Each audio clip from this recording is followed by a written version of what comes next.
সূর্যাস্তমুখী রেস্তোরাঁয় আজও সন্ধ্যা নামে, কিন্তু সে রঙিন ক্রমশ অন্ধকার কেবল ধূসর স্মৃতির বিচ্ছেদ সময়। সেদিন আপনার চোখে যে শহর দেখেছিলাম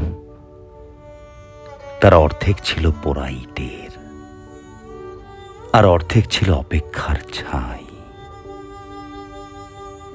আপনি জিজ্ঞেস করেছিলেন কেমন আছি, অথচ আমি শুনেছিলাম ভাঙা সেতুর নিচে আটকে থাকা নদীর কান্না।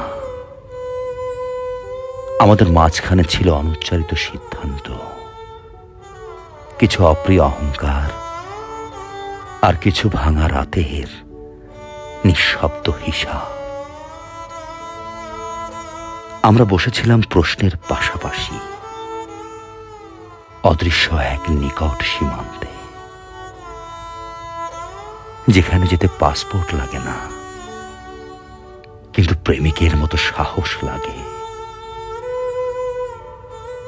আপনার সুন্দরী আঙুল হয়তো নড়েছিল অস্তিত্বের নরম বাতাসে, নাকি মাপতে চেয়েছিলেন প্রেমের জ্বর। সামান্য দ্বিধাই কি কষ্টের ইতিহাস হয়ে গেল? তারপর থেকে প্রতিটি সন্ধ্যা আমার কাছে একটা উপাচারশালা, যেখানে স্মৃতিকে বারবার কাটার ফলে স্মৃতি আরো দ্বিগুণ ছড়িয়ে যায়। আপনি কি জানেন, ভালোবাসা প্রকাশে মরে, আর গোপনে সে আরো রূপসী হয়ে ওঠে। সে অচেনা মুখে খুঁজে ফেরে কারো পরিচিত ব্যথা।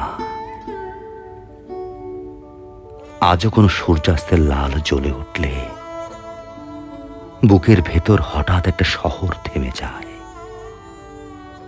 মনে হয় আপনি বুঝি পাশেই বসে আছেন। আমাদের দেখা কোনো পূর্ণমিলন ছিল না, এটা ছিল কেবল ভাগ্যের নিষ্ঠুর সৌজন্য।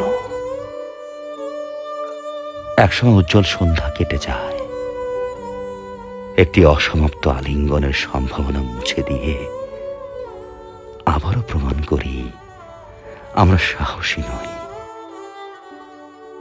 তারপর থেকে প্রতিটি সন্ধ্যা আমার কাছে ভাঙনের প্রতীক, প্রতিটি বিদায় মোর এক একটি অমীমাংসিত প্রশ্ন। এখন আমরা শুধু বেঁচে আছি দূরত্বে, যাদের ঠিকানা এক হয় না, কোনো ডাক বাক্স আর খুঁজে পায় না অপ্রেরিত ভালোবাসার কবিতা।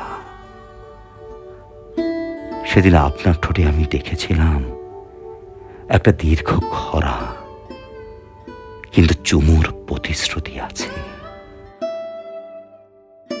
সম্ভবত আপনি আমি আবারও মুখোমুখি বসব, একই ভিড়ে, একই ক্লান্তির মতো, একই অস্বীকারের আরতি নিয়ে।